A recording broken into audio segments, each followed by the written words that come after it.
What's going on, YouTube? Earth Power here, back in the booth with Gorby. Warby Week continues. You're welcome. Yeah, so we're jumping right into it. We're gonna hop right into this match, as it were. We've got Light Dark Fire Nature Wave Strikers beating out Light Nature Veggie Strikers in the previous video. If you haven't watched it, it's more Gorby. Go check it out. Leave him a like. He deserves it. And Thank you. we've got it facing off against the final Gatekeeper in this. Now, I don't know, it's the 10th match in the play-in. We did too many of these. I'll say it. But, Got a yeah. little ambitious, but It's nothing just- wrong with some ambition every now and then. Absolutely. Water, Dark, Fire, Nature, Rebirth, Mid-Range. A take on the Rebirth toolbox. I know Spalding and Louis had a lot of insight into this deck, and that's where we pulled a lot of these ideas from, including the one of Trixo, the Wicked Doll. I think that's his name, right? Trixo Wicked Doll. Yeah. Take over. What do you think's going to happen, Gorby? We saw how quickly Four Color Strikers dismantled Veggie Strikers. Spoiler alert, if you haven't watched the match, go back and watch it. Spoiler alert. Yeah, Wave Strikers is in this match. Yeah. Yeah. I don't think they might not be ready for how bad of a beating that was, but looking just at the decks on paper, I think the mid-range deck, the Rebirth mid-range, has a lot of interesting things going for it. It's just a matter of whether or not it can sort of piece them together. Playing such a heavily loaded singleton strategy, you've got four of your sort of most important cards, your Hulkus, your Bronze Arm Tribe, your Surfer, to try Surfer, yeah. build your advantage and play some defense. But it's sort of a big ask to try to put a strategy like this together and make it really cohesive. So we'll see. We'll see what CVH can do with it. I'm cautiously optimistic that we can get a good match out of this. Absolutely, and I think in like the four color version too. I say four color version, the 40 card format makes, I think, Rebirth mid a little bit more difficult to build and pilot. You're cutting the fat, if you will, of a lot of these cards. I think, and in this matchup especially, you want to see more of your fire removal. The deck's playing Searing Wave, which is such a blowout against Wave Strikers if you can hit it on curve. Fortunately, I was able to have Uncanny Turnip into Azra, play Sapien Tark on 4, which now kind of keeps him off of, if he had Searing Wave, keeps him off of being able to do it. But if you're noticing, if you're watching along at home, CVH has yet to find Fire Mana. Yeah, you can't really make it out in his hand either to see if he's got maybe like a tapped source that he doesn't want to commit just yet, because maybe like he's got a Rebirth that he's going to try to get some value out of by hitting a Miss Rios into a Terrahorn or something like that. And while my hand might be empty, my board is plentiful. 2 6,000 power Wave Strikers and a Miss Rios, creating quite a bit of a. It's just a lot to deal with for Rebirth mid that's not been able to see any actual removal answers for any of the strikers turns 1 through 5, and now it has to deal with Mistrios on top of this, which is going to just net advantage in a very creature-based deck that Rebirth is. This deck gets all of its momentum out of creatures, and there's Surfer. So, yeah, he can bounce a card, but I'm going to at least draw a card off of that, plus the card I draw next turn. So, keeping me off of strikers really isn't an option with this Surfer right now. It's just going to delay things for a turn, which might be what he's trying to do. Yeah, there's definitely a world here where he bounces the Sapien Tark to try to like preserve his board state a little bit and keep some bodies around to start mounting a bit of an offense if he can. But it's just such an awkward spot to be in right now, as he goes to consult his phone for the ultimate tech. Yeah.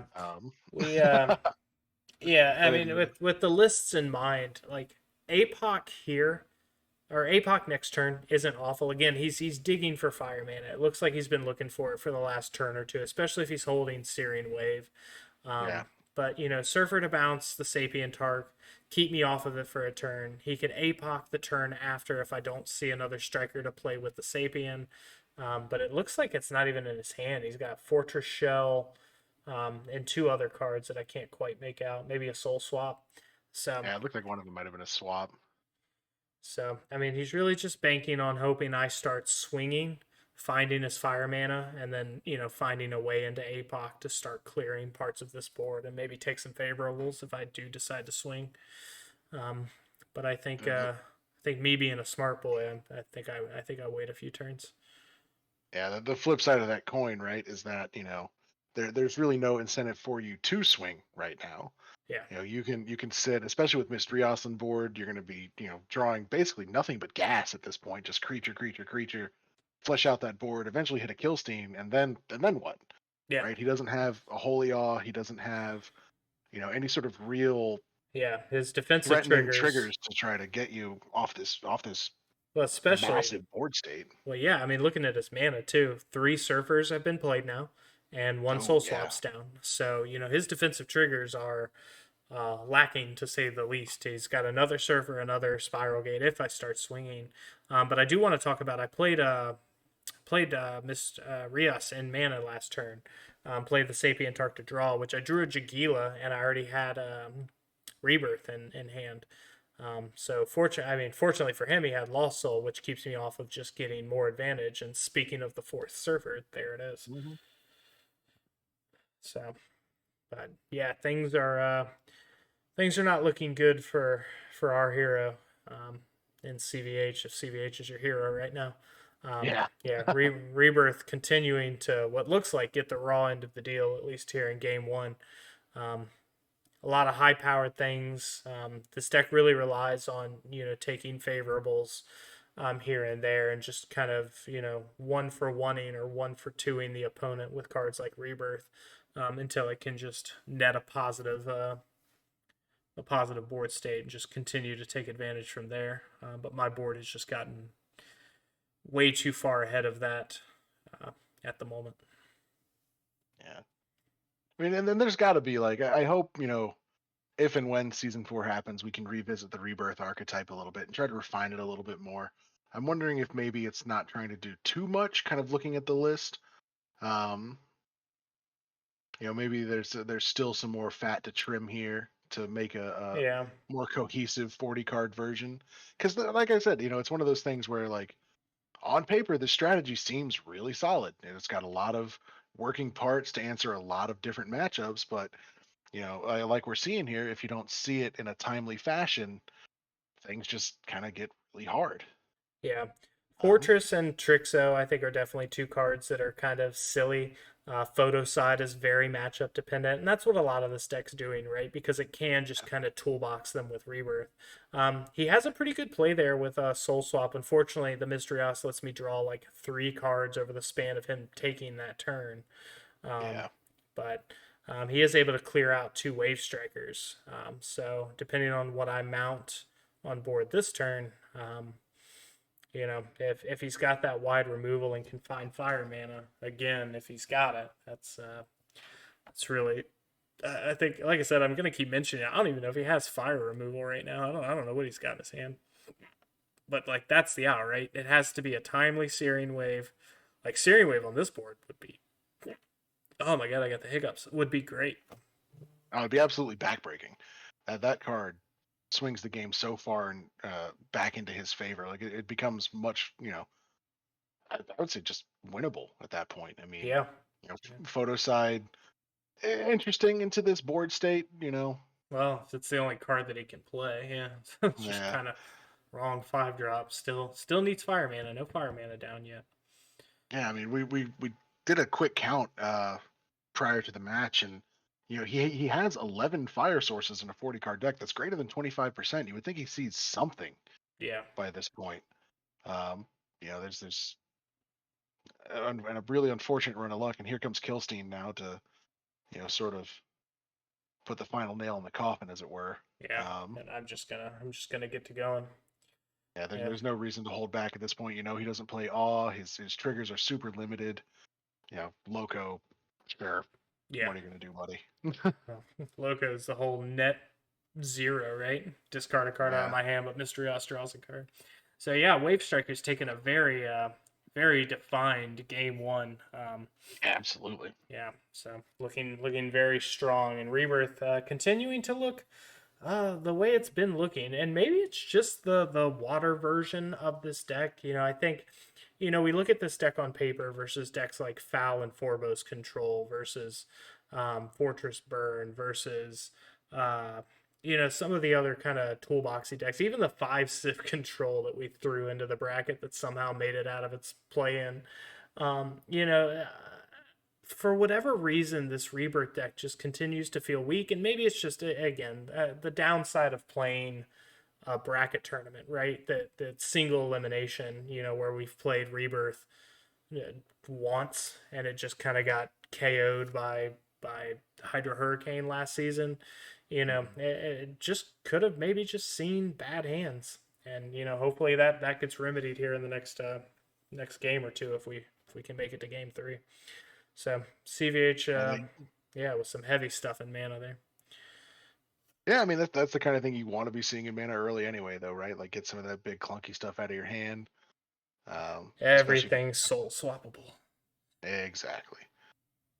Soul Swap is a salve for all problems. But I'm interested a little bit. I want to touch on it briefly again about what you said. Oh man, he doesn't even have 3 colors unlocked yet. That's unfortunate. But what you said about this being just a best of one bracket. Uh, Rebirth midrange definitely strikes me as a deck that does better in a longer Swiss format type tournament. This is a deck I can easily see doing well, you know, 4, 5, 6 rounds into the day, where you're seeing a broader array of matchups. You can sort of change your play style up a little bit, hopefully smooth out those hands a little bit more by getting, fire mana, Yeah. as exciting as that sounds.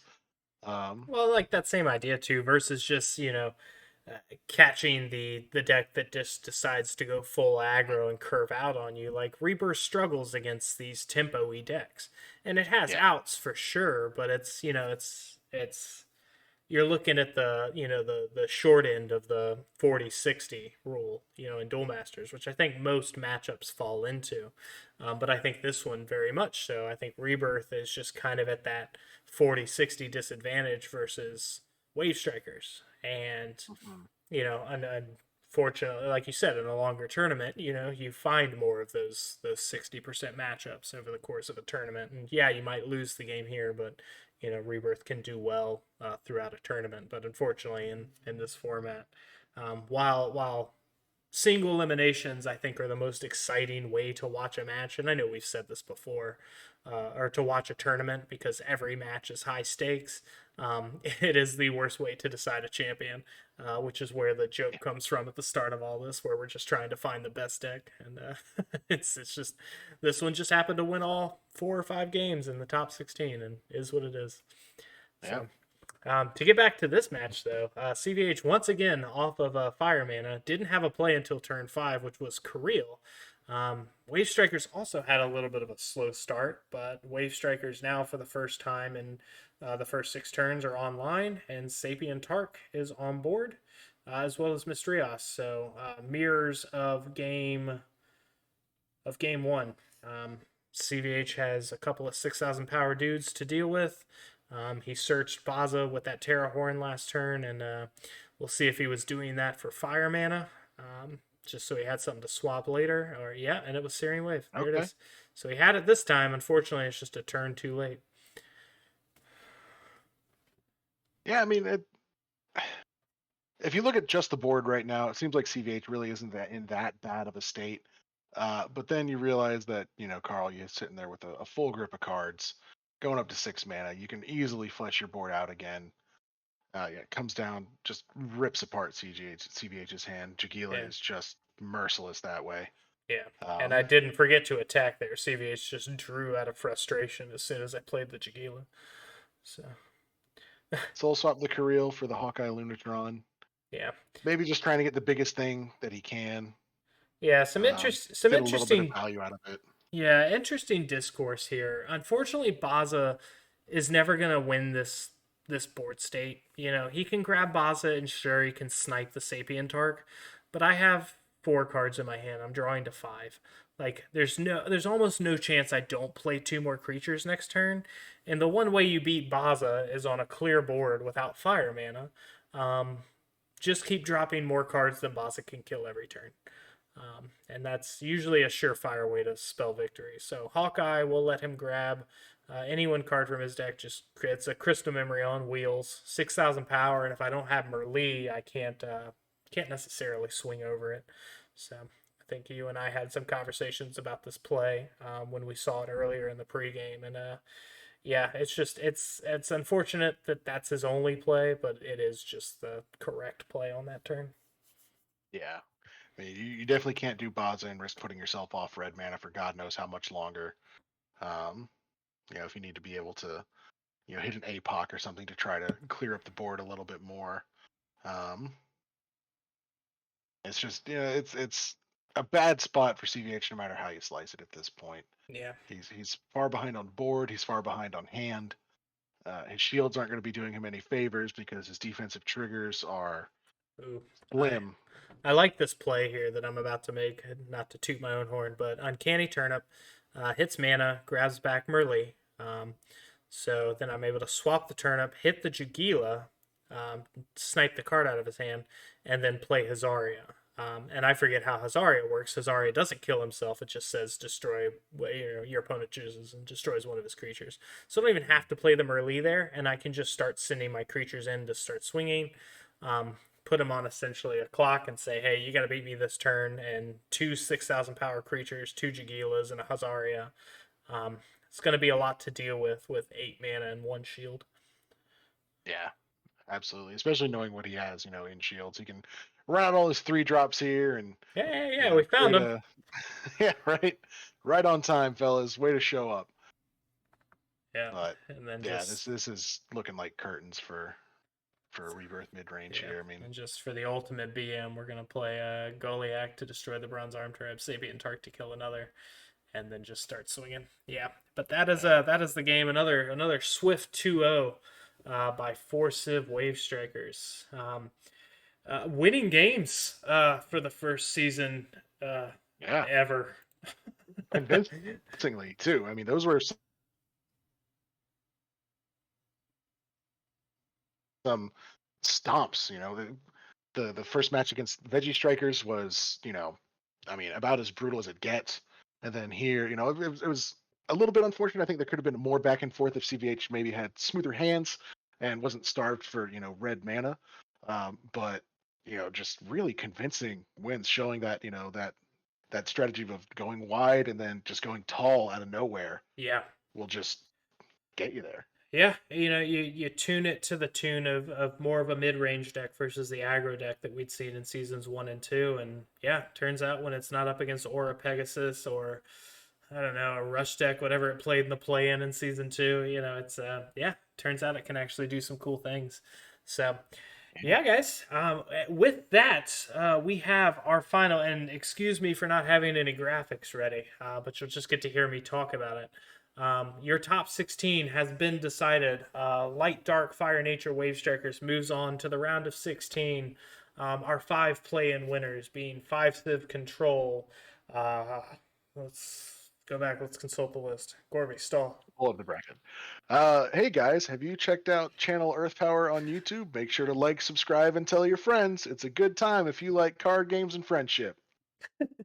Thank you for that, and we got there. The 5 play-in winners, as they were from leg 1, we had 5 Civ Control. That'll be facing off against Water, Fire, Nature, Tempo in the first round, sometime next week. So stay tuned for that. I have another special guest, someone you guys have seen before. Unfortunately, it's not Gorby, but X-Boom will be joining me back in the booth next week. So stay tuned for that to go over Water, Fire, Nature, Tempo, 5 Civ Control, and talk about some deck lists. So should be a good time. Nice. And then round 2, we'll see Light, Water, Dark, Nature, Mana Burn versus Light, Water, Alzonius to see if that matchup really is as one-sided as people say it is. Water Fire Rush versus Dark Fire Nature Mikey's Pliers, which one are play-in leg 2 or 3. There's so many of them. And then in the round of 4, we'll see Light Water Dark Hydro Hurricane versus Water Nature Pinsir Scarab, which won whatever the leg that was not 2 or 3 from Mikey's Pliers. So from there, Nice. that rounds out the top half of the bracket. Bottom half of the bracket's Fire Nature Rush versus this deck, Light Dark Fire Nature Wave Strikers. See if Wave Strikers can eat up, if Sapient Tart can eat the Rush deck, or if the Rush deck is just going to devour the Wave Strikers. That'll be a fun one to see. Light Dark Fire Nature Foul Foremost Control versus Water Dark Aggro, taking the place of what's that card's name? Oh my god, Hydrus. Yeah, Water Dark Aggro, Claude's invention, Claude's deck that he has taken. That deck is sweet too. Yeah, he's done very well with it, and yeah, the deck looks very strong and is very strong, as anyone who's been in IDC meta would know. I hope to see it make a nice deep run here in this bracket because, man, that deck is just sweet. Absolutely. I've got a soft spot for Water Dark strategies, and yeah, that's you and Claude would get along fine. Nice. Light Water Dark Nature Ice Sword versus Light Water Nature Alcadius will be our round 7 match.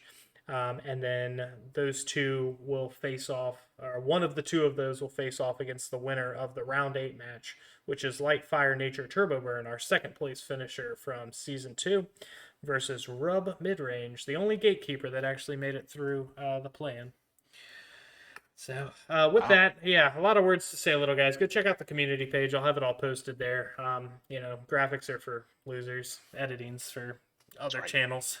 So we'll let them have we don't do that here. Yeah, not at all. Yami Michael's rolling around right now. But yeah, guys, hope you guys enjoyed. This play-in's been a blast. Glad to honestly be through it. We will be moving on to top 16 next week. I'll have X-Boom back in the booth.